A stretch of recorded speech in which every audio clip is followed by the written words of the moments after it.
The following is a presentation of the Eagles Sports Network.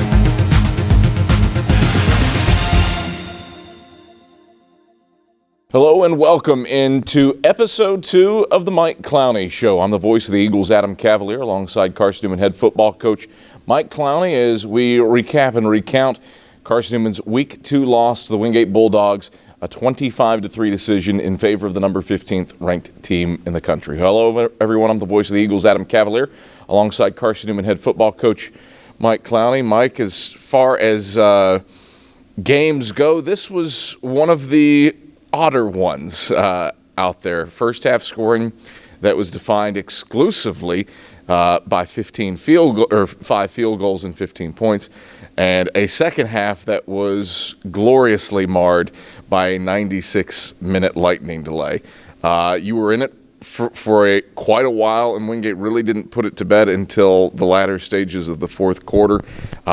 We've talked frequently about process over results, and that scoreboard might not be what you want, but it is about the process and about growth. What process-oriented things did you see out of your team, improvements from week 1 to week 2?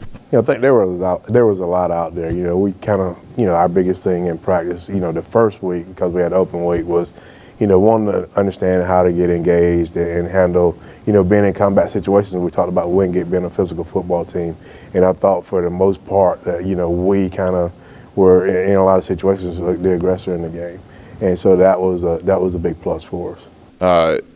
Especially, it felt like defensively, put in some positions that would challenge any defense. Through Wingate's first 8 possessions, their average starting field position was the 50.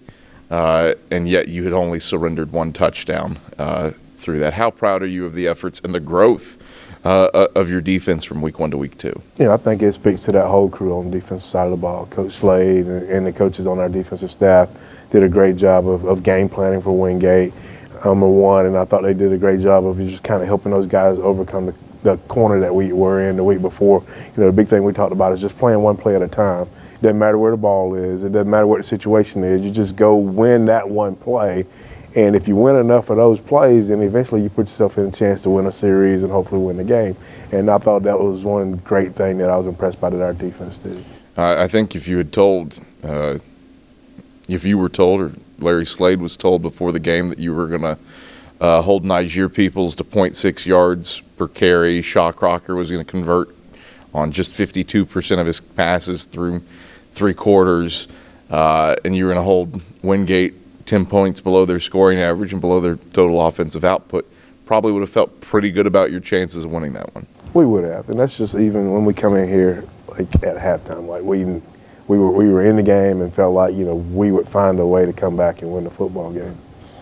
Carson-Newman falls, though, to the Wingate Bulldogs 25-3. We'll break down the first half after these messages on the Mike Clowney Show.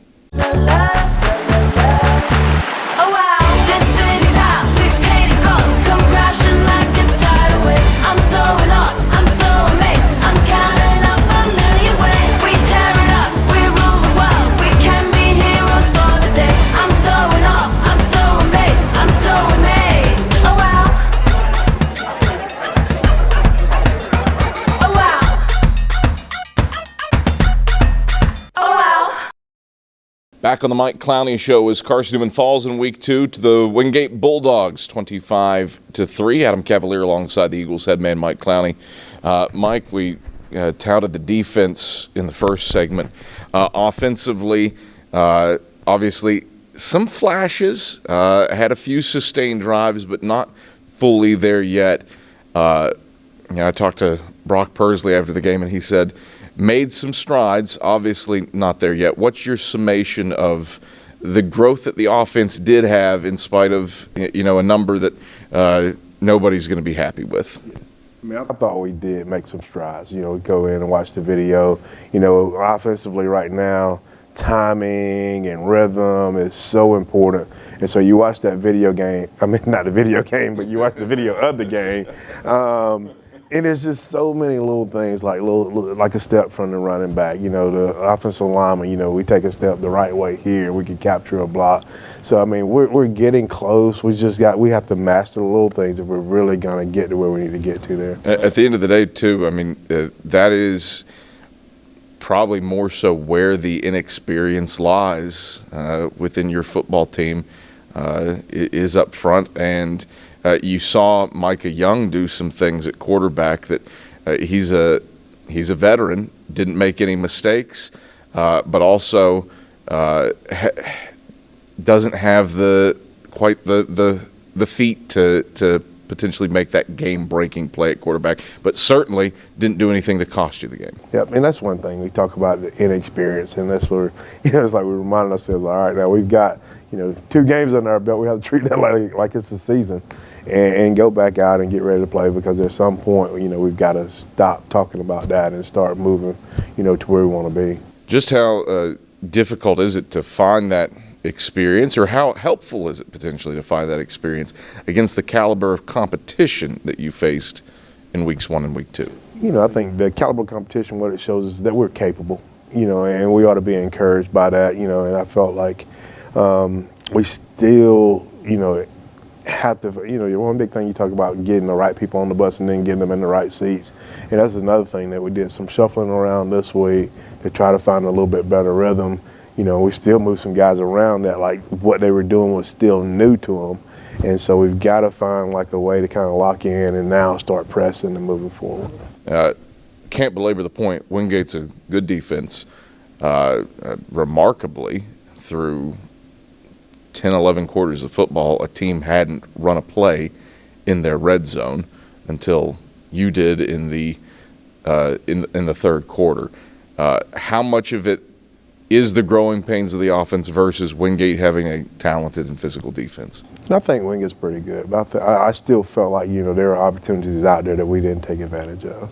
The sequence that sticks out to me, it was a 6-3 ball game, and you had, I think it was an out and up to Braxton Westfield that was wide open, overthrown a little bit. If that's on target, it's going for 6. And at the same time, called for a hold, you're back behind the sticks, ended up going 3 and out on a second quarter possession. Wingate kicks a field goal. You get the ball back and fumble the ensuing kickoff. Defense bows up, holds them to a field goal, but you go from potentially it being, you know, a 10-6 type ball game to now you're down 12-3. How much of a difference maker was that sequence in the second quarter? You know, I think, you know, because the defense held them to a field goal, you know, you would have liked to have been able to flip the score there, but the defense did a great job. You know, that's when they come off the field, like, that was a win for us. So in a bad situation, we were still able to kind of go out and get a win to kind of keep our feet underneath us. But then once you get that win, you got to capitalize on it. Carson-Newman falls to the Wingate Bulldogs 25-3. Eagles were down at the halftime break 12-3, and we look at those first half highlights.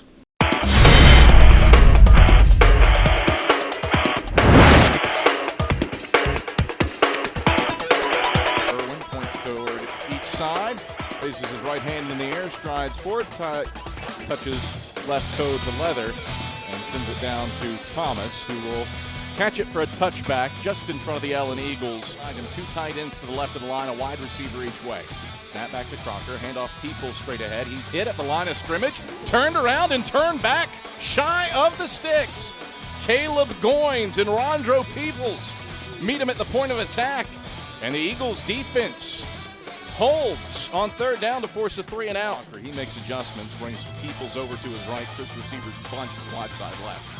Crocker back to pass, pumps, dumps, complete to Grant in the flat left side at the 35. Grant heading to the sideline and forced out of bounds by Kendall Williams down at the 21-yard line. Seth Mobley split out to the wide side right. Snap back Crocker, hands off Peoples left side.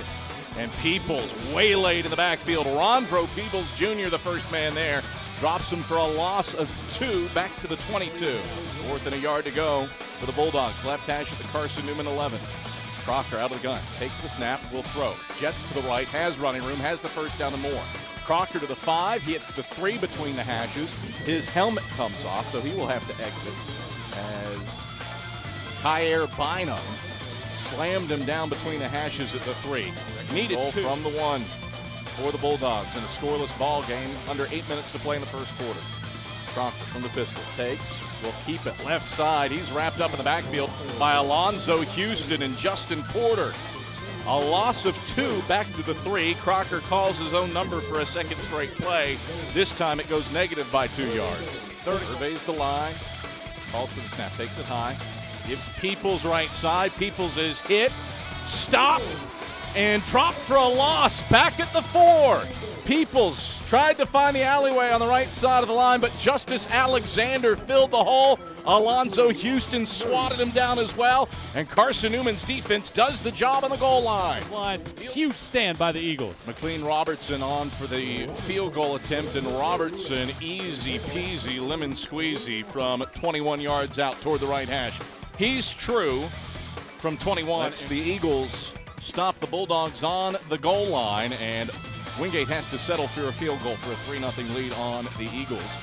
And now Daquan Dudley will return the ensuing kickoff. Dudley straight ahead, breaks through a couple of arm tackles, kicks it out to the right sideline across the 25 and 30, and finally forced out of bounds up at the 34-yard line by Darren Bowles. Put back behind Micah Young, trips wide receivers, with Westfield lined up in the slot to the left. Young, speed option, pitches to Dindy, bounces off a couple of bodies, and now has a lot of running room to the right side of the field. Dindy across the 40 and 35 in Wingate territory, and forced out of bounds by Bowles down at the Bulldog 28. Troy Dindy flips field position for Carson-Newman. It's the longest play of the season for the Eagles. A 38-yard tote down to the Bulldog 28. 3-0 Bulldogs. Irwin's kick is on the way. It has the leg, and it has the line. Christian Irwin, pure from 44. We are all square at 3 apiece with 3. Crocker out of the gun on 2nd and 12, right hash at his own 23. Clark to the left. Crocker back to pass. That is nearly picked off by Justice Alexander. Alexander stepped in front of a screen pass intended for Clark and couldn't hang on to it. Third down. 12 to go for the Bulldogs. Right hash at their own 23, trying to avoid a second straight 3 and out. Crocker out of the gun, takes the snap, steps up in the pocket, looking to run. Crocker across the 30, steps through a tackle, gets spun around, and picks up first down yardage up at the 41-yard line. Jalen Anderson hit him from behind and gave him the extra little mustard to cross the 40 and move the chains. Crocker claps his hand, takes the snap, hands off Clark, left side, has a nice seam. Clark into the second level, across the 40, and stopped up at the 44-yard line. He's in the gun for this 3rd and 6 play from the right hash at Eagle 23. Crocker takes the snap, blitzed up the middle, dumps over the middle, incomplete to R.J. Mobley, and elite coverage from Alonzo Houston. Mobley, no chance of hauling in the tunnel screen pass. Aim to hold, McLean to kick from the right hashes, a 40-yard try. Snap back, hold down, Robertson's kick is on the way, and it is smooth straight through the uprights. Snap back to Young, jet sweep to Dudley left side. Wingate had that one well read. Dudley going to lose massive yardage back to the 19. First man there was Sherrod Cook, and then 6 other Bulldogs stormed the castle gates. With Hogue to his right, Dudley in motion to the wide side right.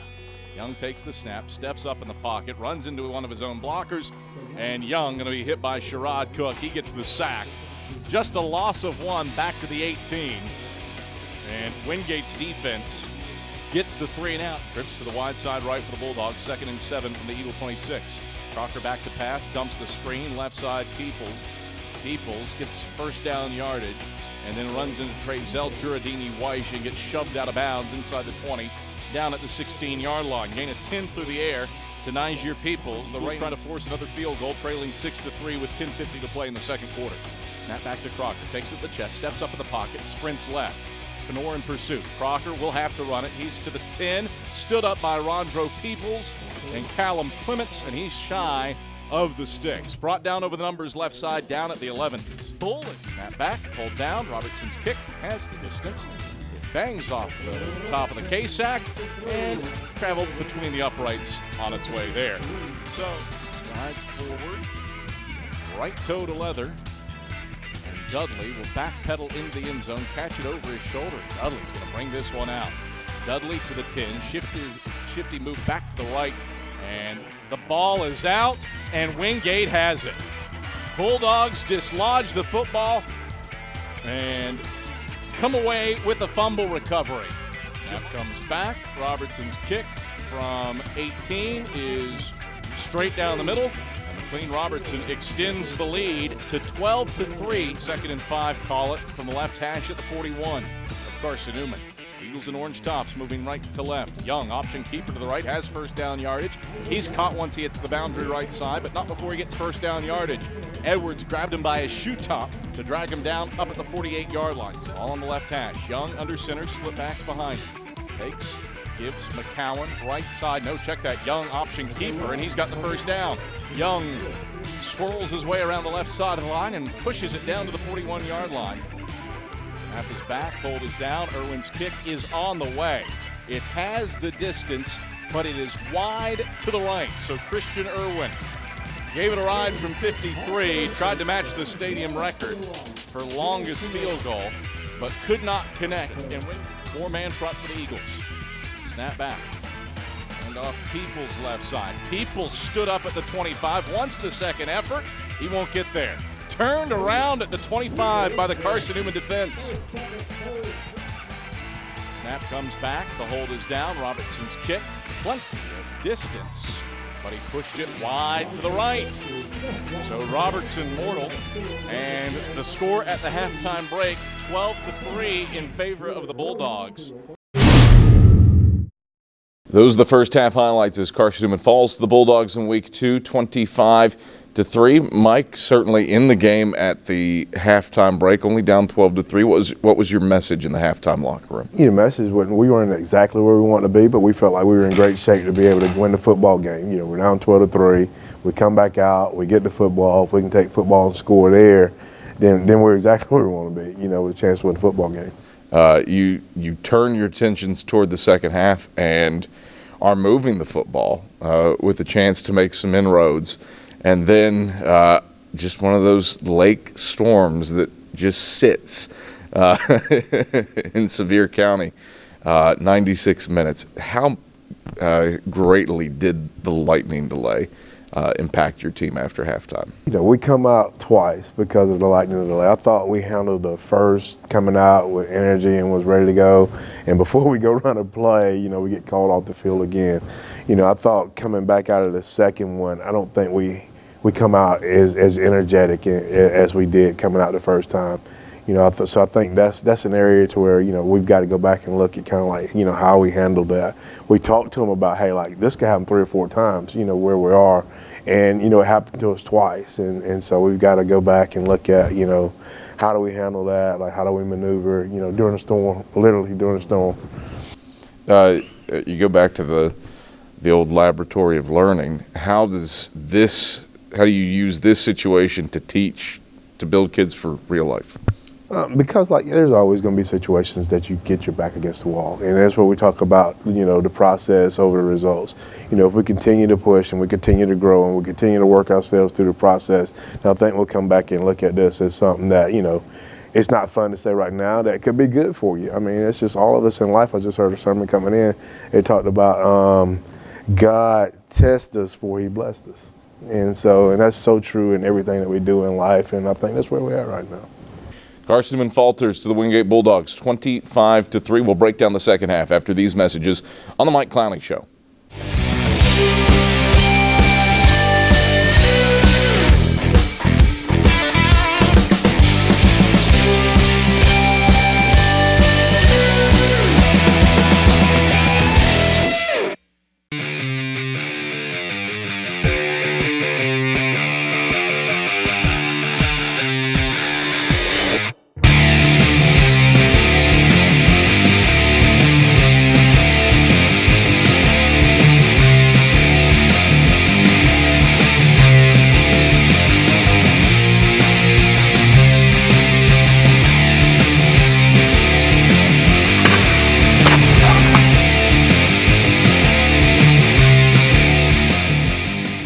Back on the Mike Clowney Show as Carson-Newman falls to the Wingate Bulldogs, the 16th ranked team in the country in week number 2, 25-3. Adam Cavalier alongside Carson-Newman head football coach Mike Clowney. Mike, a second half, we touched on the lightning delay.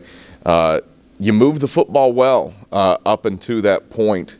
Put together your most sustained drive of the season, 11 plays, 57 yards. Again, we talked about the offense beginning to find its footing, and that was probably the best example of it this season. It was. I mean, we were sitting there, and we kind of run cash. You know, we're moving the football. We have a little bit of flow going.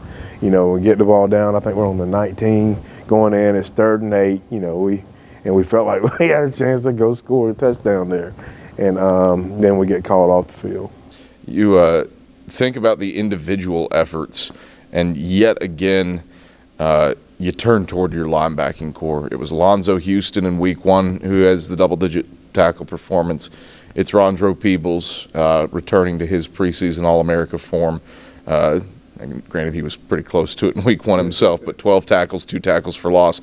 Quarterback hurt, couple quarterback hurries, couple breakups. Once again, your linebackers probably benefit from what your defensive line did, but Rondro all over the place, bottling up a pretty potent Wingate rushing attack. You know, I think Rondro did a great job, and there's a couple times where you wind up putting him in situations. He did a great job of communicating. You know, he's the veteran out there. He and Alonzo both, you know, keeping other guys going, you know, to kind of motivate them during tough situations. But it's hard to talk about their performance without talking about the defensive line. You know, we played a ton of guys up front. You know, we had a couple guys that go down. We wound up playing some young guys. But I was just super encouraged by the energy and the effort of our guys up front. Man, they did a good job of working, changed the line of scrimmage against a good offensive line with a good running back to give those guys a chance to be able to play downhill and make plays. Secondary really showed some growth week 1 to week 2 as well. What did you see from that group? You know, I saw guys willing to compete. You know, a couple of times in that first game, we were a little bit apprehensive, trying to look around and figure it out. But this time, they kind of kept their eyes, you know, focused on the prize in a way. You know, they were a little bit more focused, toned into what they were supposed to do. You know, we still had a couple guys that we cut loose out of the backfield. And we got to make sure we get that cleaned up. But you know, I thought, you know, the biggest thing for them was being focused on what was going on and competing. Carson-Newman falls to the Wingate Bulldogs, 25-3. We take a look at those second half highlights. 3rd and 7 for the Eagles. Left hash at the Bulldog 31. Young out of the gun. Rolls the pocket right. Looks to throw. Spins through a tackle in the backfield. Now he's dropped for a loss back at the 35. Sacked by DJ Horn in the boundary right side. Back at the 36. He loses 5 yards. 12-3. And Irwin on for the 53-yard try. And this one going to be well short. Might have gotten tipped at the line. Won't make it to the goalpost. And Era comes on the punt. Era will get it off to Swaim, who will receive it at his 31. Swaim making a couple people miss. He's across the 40 to the 45 and brought down by Trezell Giradini-Weish up at the 47-yard line. Again, in the pistol. 2 wide to the wide side, left, 1 to the short side, right for 2nd and 3 from the Eagle 46. Crocker play action, back to pass, steps up in the pocket, avoids Trezell Giradini-Weish, now rushes across the 40 and slides down feet first at the 35 over the numbers right side. 11 yards for Shaw Crocker. Trips to the wide side left, bunched up, single man to the short side right. Crocker out of the gun on 3rd and 15 from the Eagle 40. Crocker back to pass, retreats in the pocket, now steps right, unfurls it, nobody covering R.J. Mobley. Mobley will walk into the end zone. Touchdown, Wingate. Mobley hauled it in along the right side at the 20 and ambled his way to the house for the Bulldog touchdown. First time either team has found the end zone. Wingate strikes from 40 yards out to extend the lead to 18-3 at the 2nd down, 7 to go for the Eagles. Left hash at their own 28.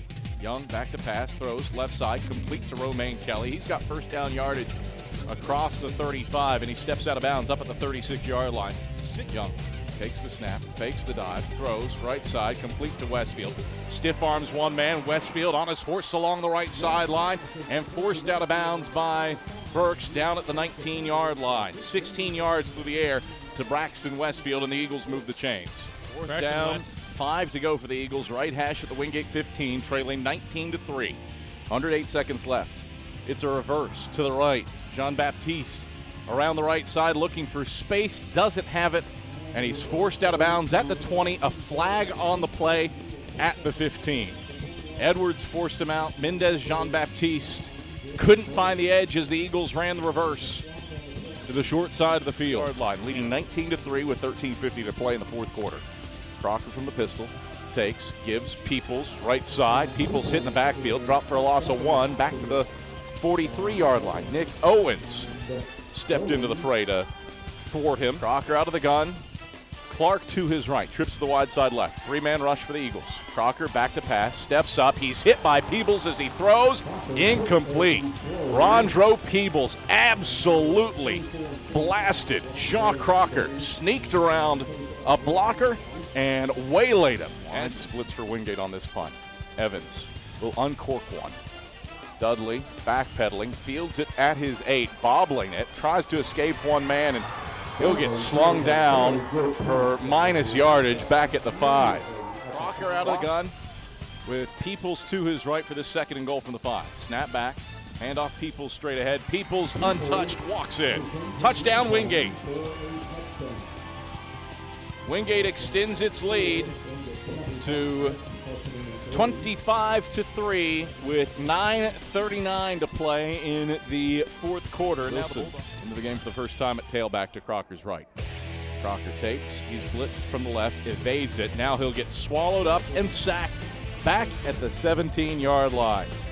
Justice Alexander swallows him up whole in the backfield and forces him to lose 5 yards back to the 17. Eagles force a 3 and out. Crocker from the pistol.